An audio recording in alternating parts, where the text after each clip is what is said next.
Hey there, so today we have another review, and this is a beer from New Belgium. This is Voodoo Ranger Imperial IPA. This is a 9% double IPA. This is different from Voodoo Ranger regular IPA. So different malts, different hops on this one. Let's dig into it. So the beer comes in a deep gold deep gold color, beautiful clarity on that, off-white head on the nose.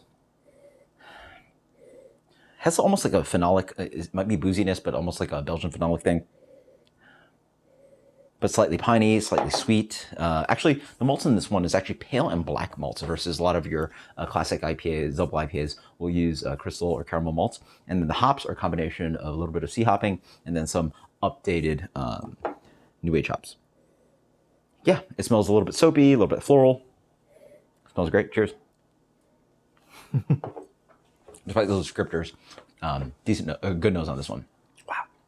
And the beer is quite different on the palate. So this is reasonably fresh, about a month and a half, almost a month and a half. And then I think it's a Best Buy 4 months, so on the can and on the bottom of the can. By the way, you might see this is a larger can, 19.2 stovepipe cans for 9% double IPA, quite interesting. So up front, it actually blasts up of hops, quite interestingly. A little bit of that malt sweetness comes in, a little bit bready. Not quite sweet as some of your double IPAs that like have that kind of crisp malt sweetness that like pushes it towards like pine candy.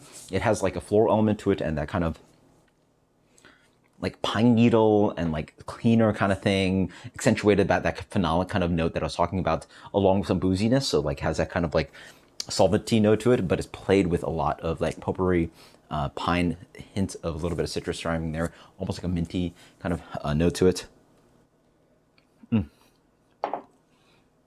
Super drinkable. A lot of your familiar kind of sea hop flavors driving around, but along with some fruitiness in there,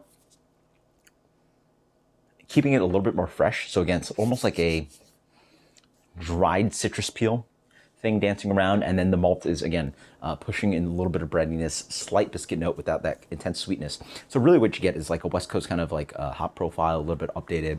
Then you push down to a little bit less sweetness of the malt, and then actually this beer is actually not that bitter, so it's like on that medium bitterness scale. So West Coast IPAs, you probably like expect a lot of bitterness. It's actually toned and updated on that West Coast style. So it's actually their take on, I guess, West Coast style double IPA. Quite nice. I recommend this one. Super dangerous beer. I recommend it pretty cold. For me, this one gets a 92. Let me know what you guys think. I think it's actually a pretty quite decent beer. Until next time, guys. Cheers. Later.